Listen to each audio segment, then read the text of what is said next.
मुझे बोलने दो, उसे आने दो, हमें लिखने दो, उन्हें खाने दो। So welcome back to my channel guys. और आज का हमारा फॉर्मूला नंबर है 30 और स्ट्रक्चर नंबर 30, डे नंबर 30। तो आज हम ऐसे वाक्य को इंग्लिश में बनाना सीखने वाले हैं जो कि कॉमन क्या है, कॉमन है यहाँ दो, यानी किसी कार्य को करने दो, मुझे रोको मत, किसी कार्य को मुझे करने दो, किसी कार्य को कर्ता को करने दो।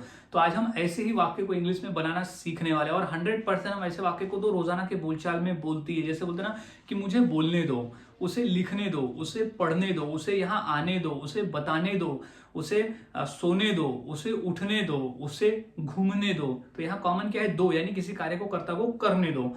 तो आज हम ऐसे ही वाक्य को इंग्लिश में बनाना सीखने वाले हैं और इतनी आसानी से सीखेंगे कि इस तरह के वाक्य को हमारे लिए रोजाना इंग्लिश में बोलना काफी आसान हो जाएगा इस क्लास को करने के बाद से।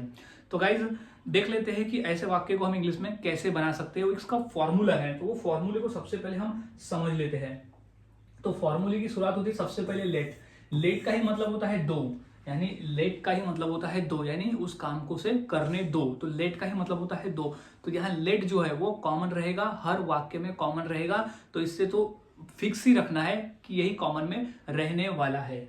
अब सब्जेक्ट टू का ही मतलब होता है ये वाला सब्जेक्ट टू ये हो, जैसे मी यानी मुझे, यू यानी इसे। अब यू यानी तुम्हें तो नहीं हो सकता कि तुम्हें लिखने दो, ये वाक्य तो नहीं होगा, लेकिन हम बोलेंगे इसे।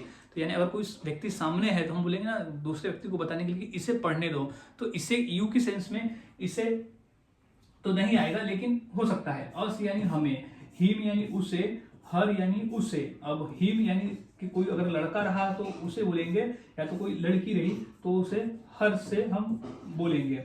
अब देम यानी उन्हें। अब कोई नेम रहा जैसे राजेश और नेहा, तो राजेश और नेहा को हम डायरी के नाम से बोलेंगे। तो यहाँ हम देख लिए कि हमारे सब्जेक्ट टू क्या होता है।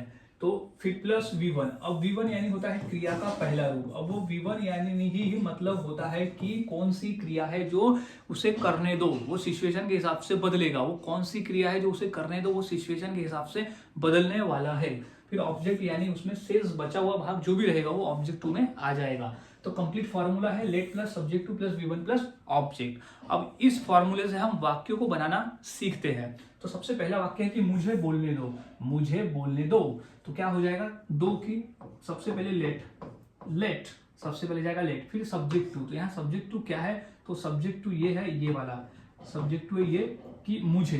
तो लेट मी। अब V1 का पहला रूप तो बोलना को इंग्लिश में हम कहते हैं स्पीक। तो लेट मी स्पीक यानी मुझे बोलने दो। तो लेट मी स्पीक, मुझे बोलने दो। लेट मी स्पीक, मुझे बोलने दो। अब उसे पढ़ने दो। तो लेट अब सब्जेक्ट टू क्या है, उसे। तो उसे को क्या कहेंगे हम, हिम। उसे को हिम, अगर लड़का है तो हिम। तो लेट हिम यानी उसे। लेट हिम रीड यानी होता है पढ़ना। तो लेट हिम रीड यानी उसे पढ़ने दो। तो लेट हिम रीड। तो इस तरह से वाक्य बनाए जाते हैं और बोले जाते हैं। कुछ और वाक्य देख लेते हैं प्रैक्टिस के लिए, क्योंकि जितना अधिक हम प्रैक्टिस करेंगे उतना हमारे लिए आसान हो जाएगा वाक्य को बनाना और बोलना। अब हमें लिखने दो। तो हमें के लिए सबसे पहले हम लगा देंगे लेट।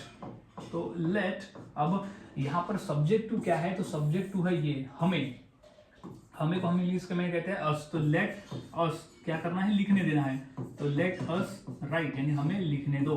तो लेट अस राइट यानी हमें लिखने दो। लेट अस राइट, हमें लिखने दो। अब मुझे बताने दो। तो क्या हो जाएगा, लेट दो।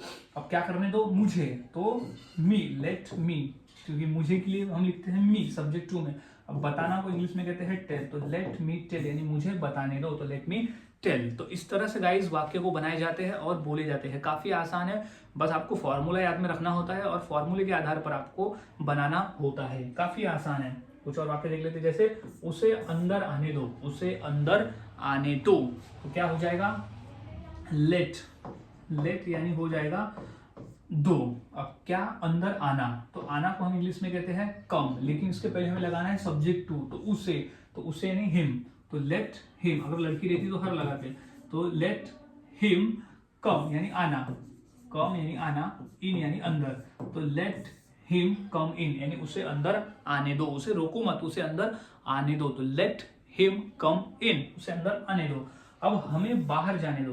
उसे अंदर आने दो लेकिन हमें बाहर जाने दो, तो क्या हो जाएगा लेट, तो की इंग्लिश हो जाएगी लेट। अब क्या हमें, तो अस, तो लेट अस बाहर जाना, जाना को इंग्लिश में कहते हैं गो, तो लेट अस गो बाहर को out, let us go out यानी हमें बाहर जाने दो, हमें बाहर जाने दो।